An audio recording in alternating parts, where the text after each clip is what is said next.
अस्सलाम वालेकुम मौजूद सामीन। तो कैसे हैं आप सब? उम्मीद करता हूँ आप सब लोग बिल्कुल ठीक होंगे। तो मोहम्मद अकमल राव एक बार फिर हाजिर है एक बहुत खूबसूरत वीडियो के साथ। तो आज हम बात करने वाले हैं उस नोटिफिकेशन की जो आजकल सर्कुलेट कर रहा है, और वो है कि वो ग्रेजुएट्स MBBS के जिन्होंने 2020 में ग्रेजुएट होना था, जुलाई में, मार्च में, सितंबर में, उन लोगों को बहुत परेशानी हो रही है क्योंकि उन लोगों ने अभी चाइना जाना था अपनी डिग्री के लिए। उन्होंने अपनी इंटर्नशिप दुनिया के मुख्तलिफ मुल्कों से, मुख्तलिफ कोनों से अपनी इंटर्नशिप मुकम्मल की। तो अब वो जाने वाले थे चाइना अपनी डिग्री के लिए कि इंटर्नशिप के डॉक्यूमेंट्स वो अपने वहाँ पे जमा करवाएंगे।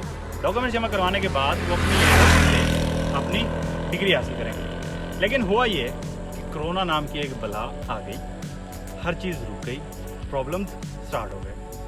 अब यूनिवर्सिटीज़ कह रही हैं कि अपना ग्रेजुएशन एग्ज़ाम ऑनलाइन दो, अपने डॉक्यूमेंट्स हमें स्कैन करके भेजो और अपनी डिग्री पार्सल के थ्रू ले लो, क्योंकि हमें आपसे प्रॉब्लम नहीं है। आप एग्ज़ाम क्लियर करते हैं, आपने MBBS क्लियर किया, आप डिग्री ले लें, हमें कोई प्रॉब्लम नहीं। लेकिन जहाँ पे एक और क्वेश्चन उठा, खासतौर पे पाकिस्तानियों के लिए, जैसे नेपाल है, उसने क्लियर मना किया अपने स्टूडेंट्स को कि वो उस डिग्री जो ऑनलाइन डिग्री आएगी वो उसको एक्सेप्ट नहीं करेगा। Students must have to go to China, Kyrgyzstan, Russia, कहीं भी जाएंगे, अपने डिग्री वहाँ पे रिसीव करेंगे और वापस आके लेंगे। क्लियर एंड कट बात।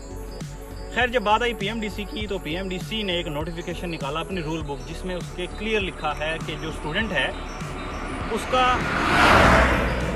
कंट्री ऑफ स्टडी जिसमें उसने पढ़ा, चाहे वो किर्गिस्तान है, रशिया है, चाइना है, कहीं भी, उसमें जब वो गया फर्स्ट टाइम तो उसकी एंट्री की जो स्टैंप लगी थी एयरपोर्ट पे वो, और जब वो वापस आया अपने 5 से 6 साल की पढ़ाई मुकम्मल करके उस कंट्री से, तो उसकी लास्ट स्टैंप, एग्जिट स्टैंप, वो मस्ट है। तो अब जो स्टूडेंट्स अपने घरों में, अपने कंट्री में हैं, तो जब वो चाइना या किर्गिस्तान या रशिया नहीं जा पाए हैं तो उनकी डिग्री घर आएगी, लेकिन उनके पास वो एयरपोर्ट की स्टैंप नहीं है। अगर उनके पास स्टैंप नहीं है तो PMDC से मेरी यूनिवर्सिटी ने रब्ता किया, वो नोटिफिकेशन मेरी यूनिवर्सिटी ने निकाला कि PMDC से उन्होंने कांटेक्ट किया, बट PMDC ने इनकार कर दिया। उन्होंने क्लियर बोला ईमेल में कि स्टूडेंट्स को एग्जिट स्टैंप लाजमी है, ताकि हमें ये कंफर्म हो कि स्टूडेंट वहाँ पे गया, इसने पढ़ा भी और वहाँ पे पूरा टाइम लगाया है, और वापस आके उसने अपनी डिग्री को वेरीफाई करवाया।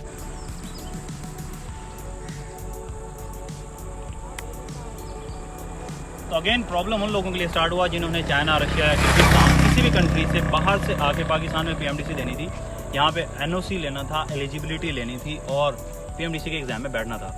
अब उन लोगों के लिए लाजमी शर्त यह है कि उन्होंने जाना है अपने अपने कंट्री ऑफ स्टडी में, वहाँ से अपनी डिग्री खुद रिसीव करनी है, और वापसी पे जो एग्जिट स्टैंप लगेगी उसकी फ़ोटोकॉपीज़ जमा होगी PMDC ऑफिस में, तब आप एलिजिबल होंगे और आपकी डिग्री तब एलिजिबल होगी PMDC के एग्ज़ाम देने के लिए। तो ये था वो नोटिफिकेशन, वो नोटिस जो मेरी यूनिवर्सिटी को मिला, उन्होंने हमें दिया। तो इसका साइड इफ़ेक्ट ये हुआ हमें कि हमें, मतलब फ़ायदा ये हुआ कि हमें पता लग गया कि हमें वहाँ जाना है, अपनी डिग्री लेके वापस आ जाना है। नुकसान ये हुआ कि हमारे 6 महीने 7 महीने अब ज़ाया हो जाएंगे, हमें वेट करना है बैठ के कि हालात बेहतर हों और अब हम वहाँ जाके रहें। तो ये वीडियो ख़ास तौर पे उन लोगों के लिए है जो इस साल ग्रेजुएट हो रहे हैं और उनकी यूनिवर्सिटी उनको ऑनलाइन डिग्री भेजने वाली है। तो बिना किसी कंफर्मेशन के, बिना किसी ऑथेंटिक न्यूज़ के, बिना किसी ऑथेंटिक नोटिफिकेशन के अपनी डिग्री नहीं मंगवाइएगा। अगर आपको वेट करना पड़ता है तो थोड़ा सा कीजिएगा। हमारा भी थोड़ा सा प्रॉब्लम हुआ है। अब हमें पता है हम जाएंगे, इतनी लंबी ट्रैवलिंग है, आजकल हालात अच्छे नहीं है, पैसे भी लगेंगे सब कुछ करने के बावजूद। लेकिन अगर आपकी 5 या 6 साल की डिग्री ख़तरे में पड़ रही हो तो उससे बेहतर है कि 5-6 महीने वेट कर लिया जाए। तो इसी तरह की मोर वीडियोज़ लेके हम हाजिर होंगे इंशाल्लाह। तो तब तक के लिए अपना ख्याल रखें, हमें दुआओं में याद रखें और अपना ढेर सारा ख्याल रखें। पढ़ाई पे फोकस करें। अल्लाह हाफ़िज़।